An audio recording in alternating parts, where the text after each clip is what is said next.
Welcome to the FML podcast, the podcast on a mission to uncover actionable insights, explore the latest trends, and to catalyze your fintech's growth. Join Growth Gorilla's founder and managing director, Shameer Sachdev, and some of fintech's hardest hitting marketers and leaders.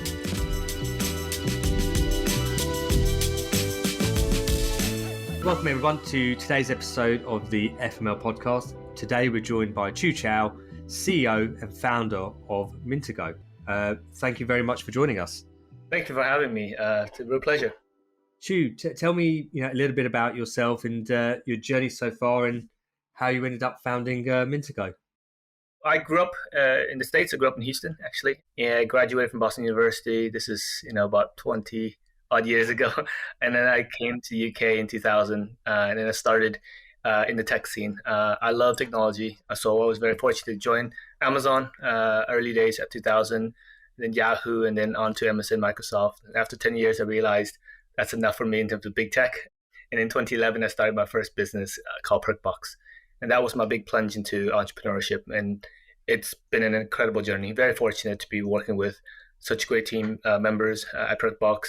Perkbox is an employee Wellbeing, perks and benefits in a reward recognition platform. It's a global platform. It's done really well. So I was a co-founder and CMO there. And then in 2019, I started Mintago. So kind of extended that streak and moved on to another amazing business. And that's what I'm doing full time right now. I think you may be one of a few sort of second-time founders that we've had on this podcast. I don't want to spend the whole session sort of talking about Perkbox, but I'd be interested in just learning a little bit more about that journey from that exit of Perkbox and then over to Mintago. Sure. So my journey through Perkbox, towards the end, I'm meaning it wasn't a normal journey. So most entrepreneurs would own a business and kind of see it through to exit, quote unquote. For Perkbox, it was a bit different for us, for both founders, actually. So in 2019, I decided to change my role because I was a CMO and co-founder there, which is not very common either, but I felt like I was hitting a ceiling in terms of what I wanted to do as an entrepreneur. And so it took me about a year to kind of change my role from being an operator at Perkbox, becoming just a board member. Reason being is that I want to do more. Fortunately, the business is doing very well. We found and established a great management team at Perkbox. So for me, it's two ways to look at this. A lot of investors say, hey, look, you've created a great business that can grow on its own and not need founders to be at the helm to really continue to grow and succeed. Is a good thing. It's not a bad thing. So I took that as a signal that I'm doing the right thing and allowed me to kind of continue to do what I love, and that's creating new businesses and innovating and having that sort of extra sort of freedom to do those types of entrepreneurial things. So that's really the decision I took at Perkbox. But obviously, it also felt like it was the right time, given how much I've learned at Perkbox. And it's, from 2011 to 2018, that's, 7-8 years of good entrepreneurial experience in growing that business. So I felt like it was the right time to transition. It wasn't an easy decision, to be totally honest. It wasn't like I had to make a decision quickly to move out. It was, should I go? Should I stay? What should I do? And it felt like it was the right thing to do because I had to see myself with my own kind of career progression as well. What do I want to do? Is there something else I really want to kind of create? And then it's an opportunity to create something new. And so when I found the answer and it was yes, so now I've made that transition. And it was a really hard decision. Obviously, starting a new business is no easy feat, even second time around. There's lots of things I can share and talk about in that transition, but that was the decision, and it was the right decision, and obviously we've been very successful with Mintago as well. Amazing. So a quick sidebar. So you're still a shareholder in Perkbox then? Yes. So it's still an independent business. That's all I can say. But but it's doing really well. So that's what we're looking for. Obviously, as an investor, as a shareholder, we'll eventually find an exit for it.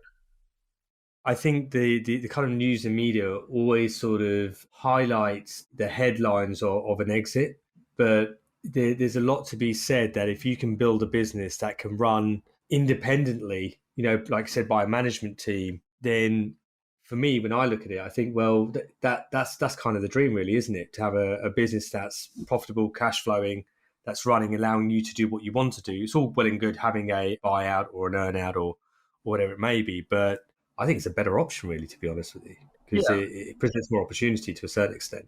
Let's dig into Mintago in that case. What does it do, and what are you trying to achieve?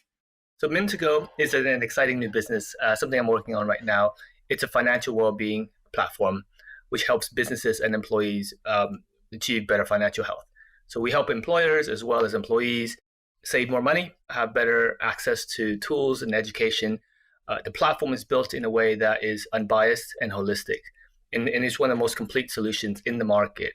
So for the average employee, they have a full range of access from full pension management, so they can access all their past pensions, consolidate them, talk to an advisor, they can plan their retirement, and they can also contribute to their current pension. So you can't do that anywhere else but Mintago. So as a financial well-being business, it really thrives in this market. The cost of living crisis, all these things about, looking at your finances in a closer way has really helped us grow, because in good times, people tend to not think about these things as much, to think about investments and putting money into that type of spend. But when it comes down to cost of living and how it's creating a lot of pain, people are asking us to say, hey, how can you help? My team, my staff members. So we're here to help employers motivate and engage their staff. That's what the employers want us to do. But for the employees, it's a very personal thing. They need to get through tough times, especially with cost of living crisis. So we have a whole range of advisors, technologies, content solutions, the full range, to help employees, regardless of their socioeconomic background. They can have something very, very powerful and supportive from Mintago. How many users do you have on the platform now? So thousands and growing. So like I said, we have some of the largest clients are in the thousands in terms of employees.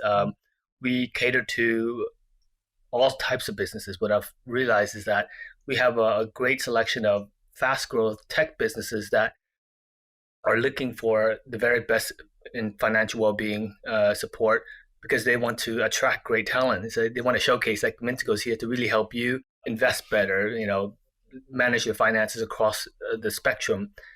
And that's one group. And the other group will be employers that have low income, blue collar workers that are saying, hey, look, come help us, because we're losing staff. We cannot pay more, but we need to do something about their finances, help them improve their finances, the way they manage their finances. So for that group of people, we help them retain staff. And so as an employer, those are the two main things. How do you get the best talent, and how do you hold on to them? And so we are basically helping them in a very fundamental way. And so it's been really exciting, because obviously the topics around financial health is forefront. People are going to the employers asking for help. And basically we get that relayed to us when we speak to employers, like, what's your biggest problem? Oh yeah, employees are asking about how we can offer them financial support. We have no idea what to do. This is what we've been doing, doesn't seem to be working, and we can't pay more. Come help us. So those are the types of conversations we're having, and it's really, it's really exciting at this moment. Obviously, it's very clear that Mintago is helping your clients and their employees. What are the tangible benefits the employees are seeing and the employers are seeing by using your platform? We have a few things that's unique. So one of the most powerful aspects of our platform is we look at employees and financial being in a very psychological way. So we understand the psychology of money. And so firstly, you build a platform that really connects and pushes those buttons, those drivers, how people feel about money, and how do we engage with them on that basis. The reason why is that we want engagement. We want people that actually care about what we do and how we can help them. So that's step one. Step two, people want tangible outcomes and assets and money. So what does that translate to? So on the Mintago platform, using, for example, our pension dashboard, you can find lost pensions. So on average, you find about 30,000 pounds of lost pensions. There's about 26 billion pounds of unclaimed pensions in the UK. I could probably ask you, Shameer, if maybe you've been employed in the past, various other companies that have given you a pension, you moved on, forgot about it. It's a common story all the time. People say, oh, yeah, I used to work here or I used to work there. I don't know where these pensions are. So helping them locate pension is a huge win, because then it builds trust. It's like, well, hold on, you found this amount of money. But what's important about what we do is that because we're not a pension fund, we're absolutely unbiased. So every time we find a new pension, we don't try to consolidate that into our own fund. So there are pension tracing services out there, but the way they make money is to acquire your assets. Even if it's not in your favor to consolidate into their fund, they'll do it anyway. So there are lots of positives that we do because of the fact that we are a well-being business and we're unbiased, allows us to approach these issues in a very different way. So that's number one, finding lost pensions. We have access to free advisors, unlimited, to speak to them as much as they like. We have more action-oriented content where we can have a checklist of things that you can do to help save. For example, we have a great super saver plan, which is basically a way to help people save on energy. So it's written by some amazing bloggers that know about cost of living tips and guides. And so they can come in, read, add to their checklist of things to do, save money on utilities, a whole range of things. So people can come in.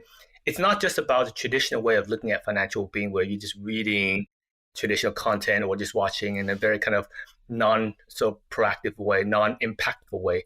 So to summarize, we're about finding and saving money for you, giving you tips and guides that can really allow you to action it. So it's not just about reading what you can do, but actually guiding you through it. Our advisors are IFAs, meaning they are certified to give you the next step. They're not just coaches where, you can find in the market where they tell you what you should be doing, but won't take you down that last mile. So these are the options in the market. So it's very helpful to understand that as well. So there's lots of things in the fintech world and financial well-being world that unless you understand what's under the hood, they may all seem the same or look the same. But that's really why it's so exciting for us, because what we're building is genuinely unique. And the things that we are putting together as we progress would suit users of all backgrounds. It will be tailored in the way they want to be interacting with us. For example, through video, through face-to-face, online tech. We have a full-fledged app with open banking, so they can do all that stuff themselves as well. Whatever ways you want to interact with us, we allow you to do that as well. And lastly, as we grow, we're going to have more tailored analytics and score, like dynamic health score, basically, in a way that, you look at Experian, and that's a score for your credit history. We'll create a Mintago health score where it actually looks at your day-to-day financial health and guide you through that journey. So lots of exciting things, but the crux of it is it's all about understanding the psychology of money and how people interact with money and building that science around it. So it's fintech plus psychology is kind of like how we would like to describe our platform. Amazing. Thank you for that. That was really interesting. I do want to switch streams a little bit and kind of talk about, I suppose, your journey towards building Mintago to where it is today. And then kind of at the same time, talk about your experience as a second-time founder. What were the key learnings that you took from Perkbox helped you, I suppose, perhaps skip a few steps in launching Mintago? And then equally at the same time, what were some of the challenges or headwinds that you faced? In terms of helping grow Mintago fast or establishing Mintago, the things I've learned at Perkbox is there are lots of different ways to build a great business, and there are lots of approaches that you should take. For me, one of the most important lessons is to think about systems and infrastructure from the very beginning. It's very easy when you're early to say, hey, look, we're just going to hire some talented people and they're going to cobble together some stuff and then we'll kind of make it work somehow. And if you carry on doing that, you're going to hit a brick wall very quickly. Because, for example, sales is a good example where you can hire talented people without any kind of like CRM and still make some money, just out of talent. But that's not scalable. That's not comforting as a founder, because you don't know when your next sale would happen because the pipeline isn't measured, isn't quantified, isn't kind of structured. And when you hire someone new, what do you train them on? So that's a very simple lesson of biting the bullet up front and kind of thinking, okay, what should we invest in early on? Software, like we use HubSpot, or at Perkbox we use Salesforce. These aren't cheap solutions, but you can get discounts. But invest in knowing how to use the software, because that's the cornerstone of your business. And everyone knows that language of interacting with that software and how it works and what, the type of people you want to hire because they know how to use that software creates incremental value or nonlinear growth opportunities because you're building on cumulative knowledge. So the thing about growing great business is build on cumulative knowledge or create a system that allows you to build on cumulative knowledge. What does that mean? Get the right software, get everyone to learn that. Anything that you need, it gets added on top of that. And so that's one thing, the CRM. Then you have all these other things, outbound software. We use Gong, we use Cognizant for data. Gong is for video recording, so you can really record every call, understand every sales video. It optimizes the conversations and what you should say, what you shouldn't say. We use outbound social selling. Embrace that type of infrastructure and say, okay, this is what's worked. And for me, it's very fortunate. I was very fortunate because Perkbox, has 200 employees and tens of millions in revenues. We've been through that. We know that certain things need a bit of data and time to work out. And so by having that sort of foresight allows you to kind of go through the teething pains early on. It's just like it's painful, but we'll get through the other side. It's never easy, but at least you can see it's part of a journey. And I think unless you've seen that journey, it's daunting because you don't know when the next barrier or rough patch can appear. So you just have to kind of bear it and see, I suppose.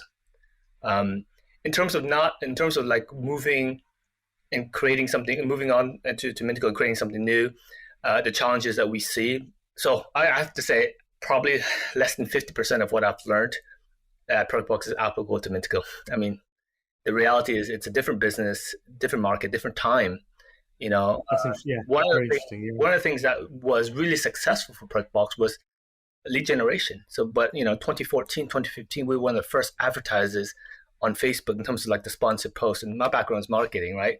So we were just hammering it and getting loads of leads at a really good CAC, but that didn't last forever. So now, with Mintago, it's a different time, right? The cost of acquisition is much higher, inflation, everything. How do you make that work? So you have to devise different methodologies. So learning again, the principle is the same, but the approach very different. So that's really what you need to kind of understand. Like a lot of these things needs to be refreshed, updated, what have you, especially marketing tactics and strategies. But some things are timeless, like the principles of building out infrastructure, leadership, management of people. These things are very, very valuable. Those are the things that I've learned and I took from Perkbox and applied to Mintago. And just being an overall just good person, connecting with the community, helping where you can, believing what you do, but also acting and do what you say and say what you do kind of thing is really important in terms of creating a great business that's supported by the community, supported by the team, people you work with. So that's the thing about being a leader. Everything you say and everything you don't say gets quite a bit of attention both ways. So make sure that it's who you are, that you are authentic. It's interesting that you've said obviously only 50% was sort of applicable. I'm probably a second or third time founder here. I foolishly thought that everything I had learned in my previous businesses, I'd be totally fine with, in my second and third businesses. And you're so right. Like it's a different business, different landscape, different people, different times. It has a huge amount of bearing. I was sort of giving a talk recently. One of the points I made was over the last sort of 10 years or so in this sort of bull market, everybody's sort of spoken about product market fit, but we've only ever focused on the product. And now all of a sudden the market's changed. Everyone's like, oh shit, yeah, that PMF, that M, that's actually quite important, and that's going to change things and impact product. But, just kind of picking up on your point around sort of that leadership and people management and culture and kind of digging into that a little bit. It's a very, very sort of blunt sort of question. How important do you think culture is to the success of a business? It's a really important question.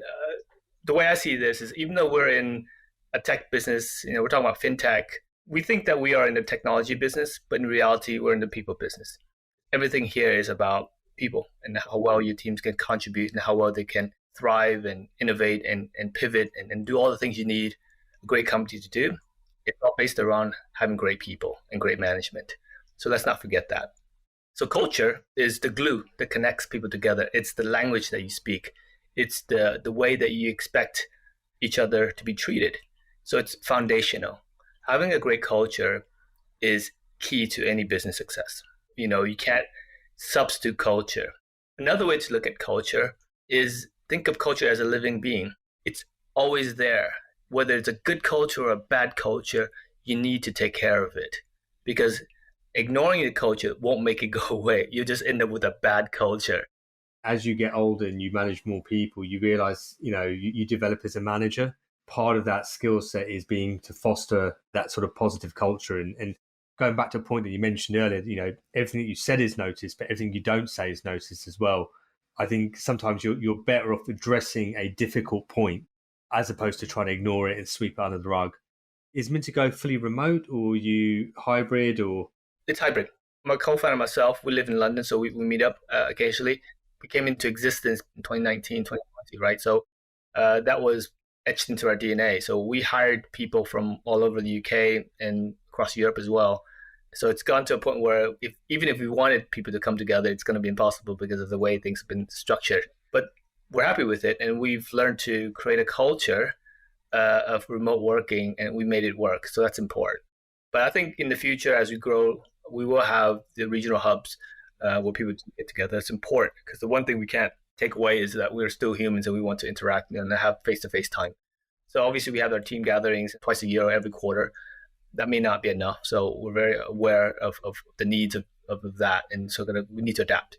Do whatever works for every business. Like I said, it's part of the culture. If the culture requires face-to-face interaction, or even the business itself, do it. I think it's important to kind of use that as a guide. So what culture is important because it's a very simple way to explain a complex system, right? When you have a good culture, that means a lot of things are working well. So have good communication, good leadership, the employees are aligned, and they share similar values, And so it takes a lot to get all those to be sort of lined up and pointing in the same direction. I'm going to switch streams a little bit. And, we're obviously a podcast focused on growth and marketing. So, I don't want to miss out on that. And I've got lots of questions around your sort of strategy and approach for Mintago, especially from the perspective of, kind of said it yourself, what worked at Perkbox, perhaps didn't necessarily work at Mintago.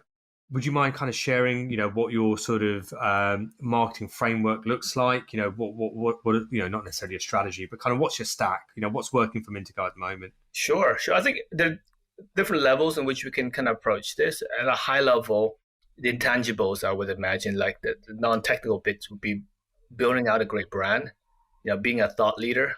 Mintago is personal to me. Financial well-being is personal to me. So this is really important because it's really easy for me to talk about financial health, inclusivity, connecting with people. And that authenticity is so important in building out a great brand. You can't fake it. I think that's the important thing. People connect with people. And a great brand is just a representation of a group of people's thoughts and ideas at a business. And you're portraying that to the wider community, the wider society. And you want them to believe you. And why shouldn't they? Because you're saying it as it is. You're not making it up. So build a great brand. Having that thought leadership, having the right message is important because that basically lifts everything you do. So at Perkbox, we had that. We were selling happiness. We were selling great cultures, engagement at the workplace. I remember sales guys used to demo on the phone. And it's just like, yeah, we have so much fun at Perkbox. Listen to the music. And they're like, yeah, we actually have music blaring in the background. We have dogs running around, ping pong balls everywhere. People are like, wow, that's really cool. But that's great culture. So yes, so it was all about being authentic. So and that's important. So first thing is define who you are, what you stand for, and the people around you. And that's really the brand and where you want to take that. One level below that, so how do you translate that into more sort of demand generation and how do people connect with you? So the assets needed there are content, right? Make sure that you have either video or print or whatever, online, social media to disseminate that sort of asset. Having a conversation with you today is another way of connecting with the wider audience, right? So creating good content. So now the key question is it B2B or B2C? There are different nuances in terms of how you approach the market. If it's B2B versus B2C, I spent the first 10 years of my career doing B2C marketing and then last 10 years B2B. So I understand the differences of the two. And, I think B2C is a lot more technical. Well, they're both technical, but just a very different skill set in terms of how you acquire, users and customers, right? But build that funnel. It's really the principles are the same in that sense, right? Build a good funnel for B2B, which is what, Mintago and Perkbox is. It's about getting those leads in. Building a great brand, connecting with the decision maker, having a very clear buyer persona, HR, what company, what size, what do they want, what do they, and then also understand what you don't want, so the negatives of that. So you don't want, for example, we want employees that genuinely care about well-being. There are employees out there that they'll approach us as a tick box exercise, and the reason we don't want to work with them or shy away from them is that they don't make for good long-term customers. They may just churn when things don't go their way, or it becomes too hard or whatever. But so those are the things that you need to understand. Content marketing, understand who your buyer persona is, and then the next step would be, create that infrastructure to kind of pull to kind of model against the funnel. So when you said the tech stack, yeah, we use HubSpot. So Enterprise Edition, make sure that there are discounts out there you can find for HubSpot, especially if they're year one, year two startup. They offer discounts. Max out on that. We use Gong for a sort of a sales demo recording. There are lots of other tools out there that allows you to record your conversation. I highly recommend that, because unless you can measure and watch every sales call, it's hard to know whether salespeople are doing or saying what they want to say, right? And and as you scale, you can use those recordings as training tools. What's good, what's bad. When you have a new joiner, here you go, watch this, spend a day, watch all of this. This is all the good stuff. Here's what you don't watch. Here's what you don't do as well. So it really helps on multiple fronts to record these calls.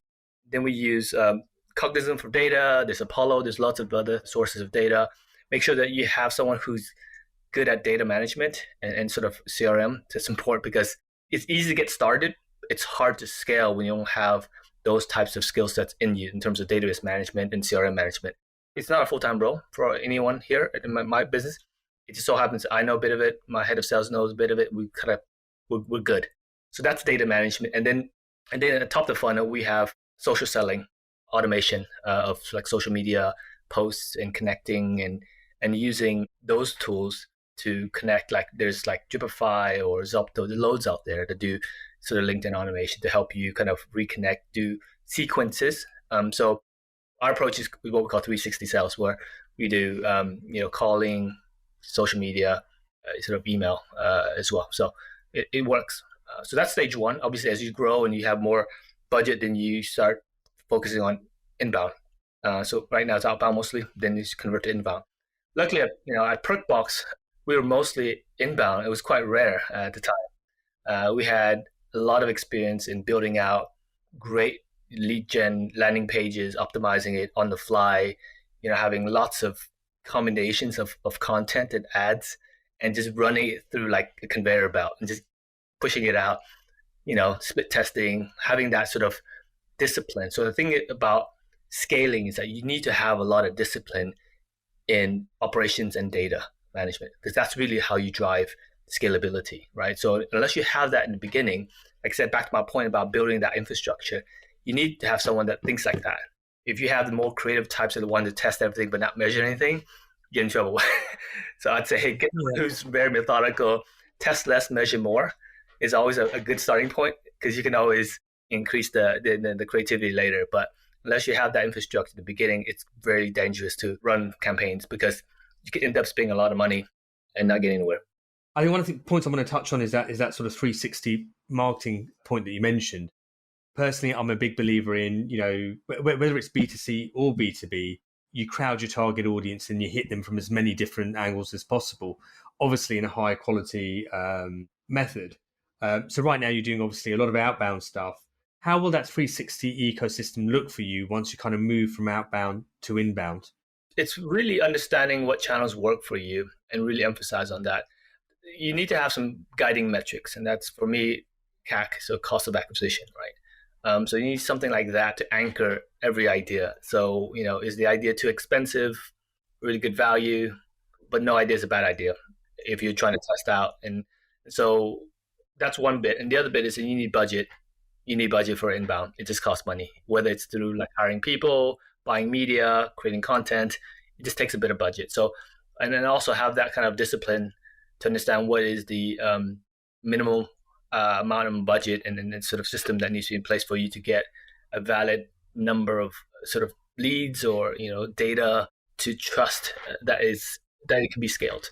So what you don't want is to spend a bit of money, not enough, and get some leads. Say, okay, that's the CAC, and you start spending a bit more. So hold on, that's going to go up really fast. Like, what happens? So Obviously, the sample say may have been an outlier. It wasn't statistically significant. It's hard. There's a whole discipline around that. You want to hire someone who's done it in a way, and one of the best ways is to ask them how much budget have you spent, and how did you spend that budget. Is one of the best filters when you're hiring, performance marketers, because a lot of people can say, yeah, we tested a lot, spent a big, a few thousand here or there. It's very different from saying, hey, look, we've spent, 6-figure, 8-figure budget, and this is what we've learned.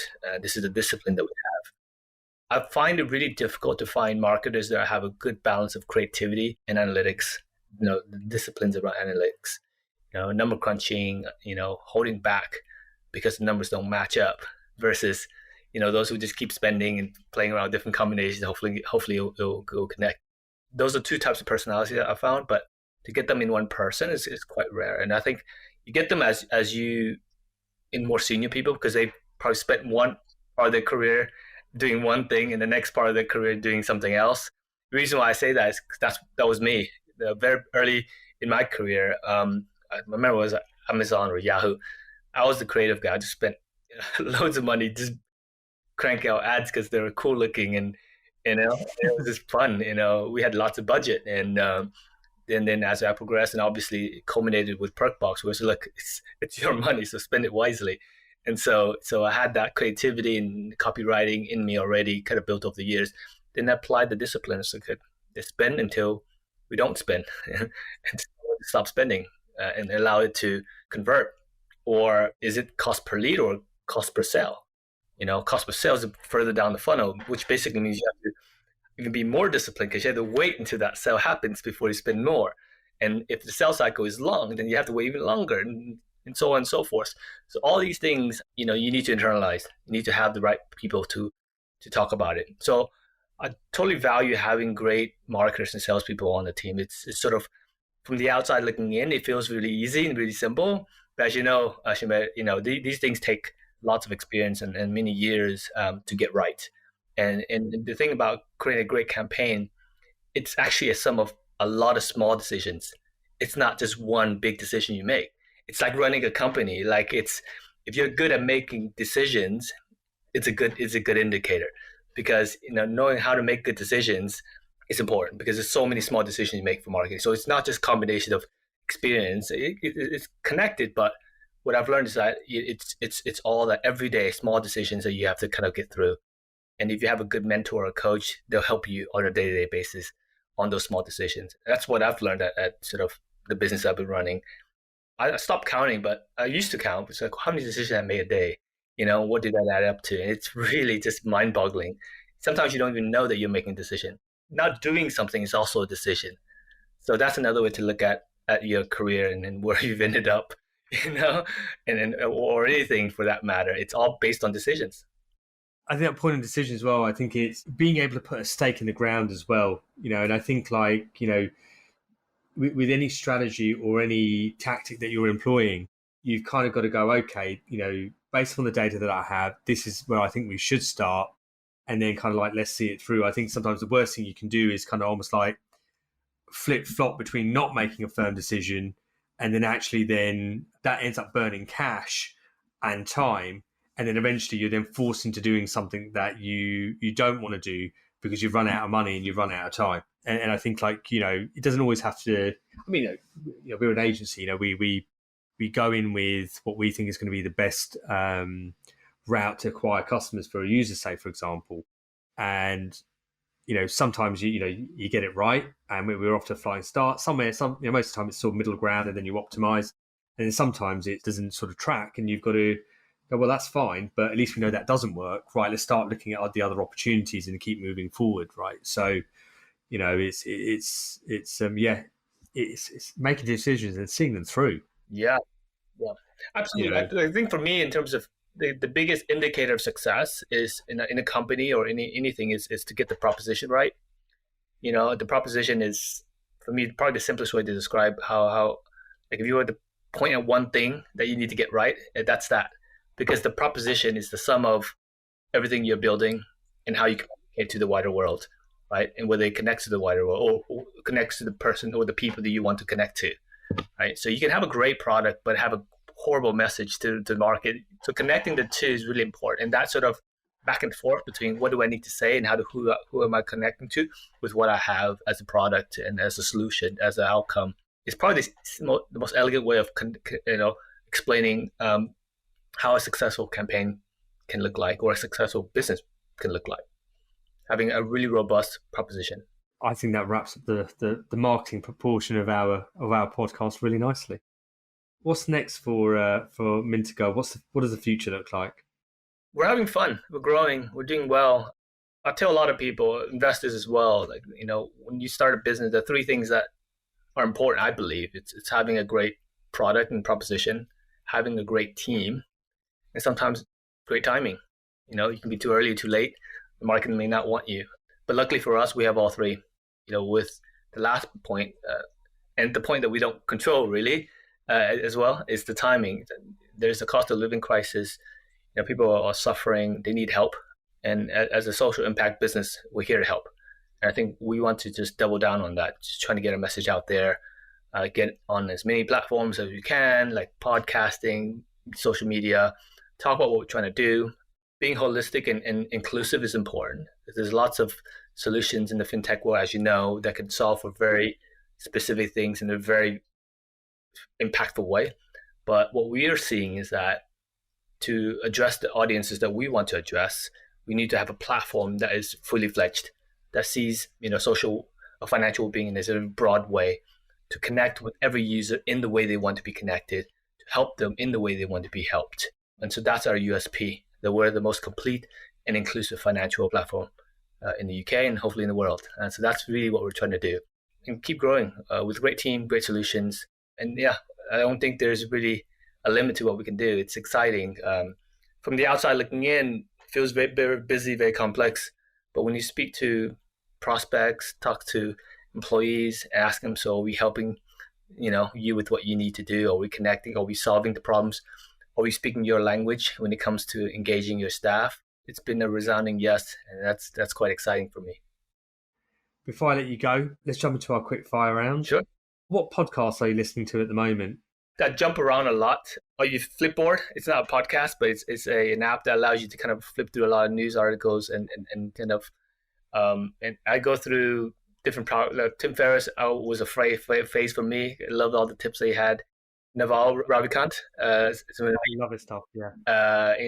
His kind of thoughts on everything from life. He's an entrepreneur, been through a lot of hardships and grew up in similar circumstances myself, as I'm also an immigrant first generation. So there's a lot of relatable themes there. Those two I find interesting. Like I said, I use Blinkist. For me, that's really, really, I'm very impatient. And so having these sort of snippets and themes, I've been reading, watching, or listening actually on Blinkist about a sort of sports psychology. So that's sort of my latest theme, and how you get athletes to really focus. And it's so applicable to anything, not just sports, right? Yeah, that's the topic for me recently. Amazing. What's your favorite fintech app? I don't do a lot of my banking really. Like I said, I love to kind of explore and look at all sorts of apps, but from a usage point of view, it's my standard sort of Barclays and looking at that. I do a lot of like exploring around sort of the fintech themes and content. I read a lot about that. What books are you currently reading, or would you recommend? Oh gosh, like I said before, I think Naval Ravikant has been the highlight recently. I read a lot of books to Blinkist, and I don't know if that's cheating, but it's great because I go through like 5 or 6 books a week, and it's all short. And sometimes I double click on it and go deeper if I need to. But it's more for me themes. I think there's a stigma in that, and I think something I think is really important, that as entrepreneurs, you don't have to read a book from cover to cover. You just get the best themes and get ideas out of that. So that's what I would recommend to kind of think about. For me, that really changed how I thought about reading. It's about knowledge and concise knowledge. So yes, I used to read like, Sapiens, where it's like 500 pages, and yeah, that's cool. But that took up a lot of time for themes, and I don't have a lot of time. So, and I listened to the same book on Blinkist, like, it's the same concept, but I got that in 20 minutes. So it's another way to think about reading and absorbing knowledge. And then what do you think the best bit of life advice is that you've ever received? understand how you think in mental health and understand what triggers you. It's been really helpful for me as an advice over the years, and I've embraced it a lot more. So what does that mean is, in our line of work as an entrepreneur, there's a lot of stress every day because you're juggling 1,000 things. And what I've realized is that what I can control is my mental state and not my situation around me. And so understand that and really understand why you're stressed and how you can counteract that. So that could be, going to the gym in the morning, just say, hey, look, this adrenaline rush is really helping me. It's almost like being more in tune with your mind, which basically is manifested in your body as well. So that's my biggest advice for anyone. It's not about there's no silver bullet, but the key thing is control your mind and everything else follows.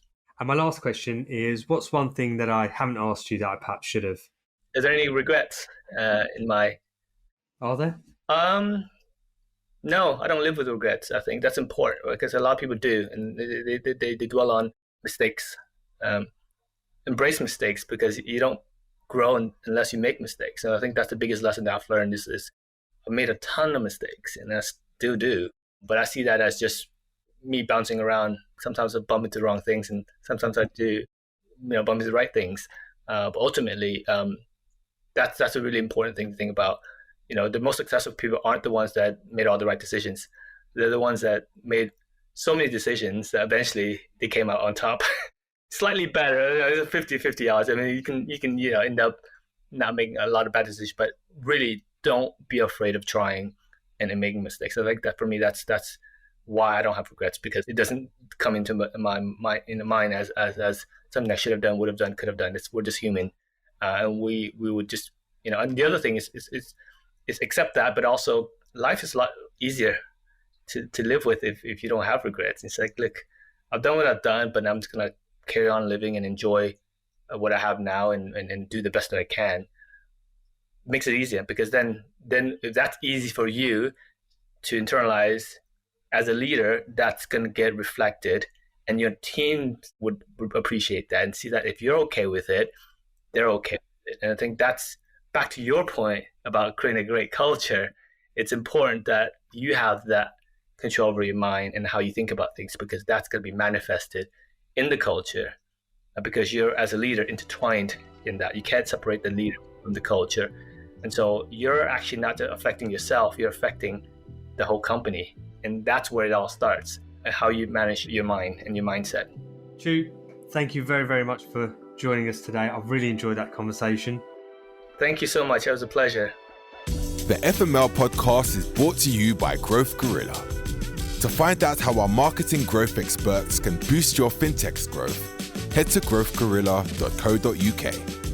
And make sure to search for the FML podcast in Apple Podcasts, Spotify, or anywhere else podcasts are found.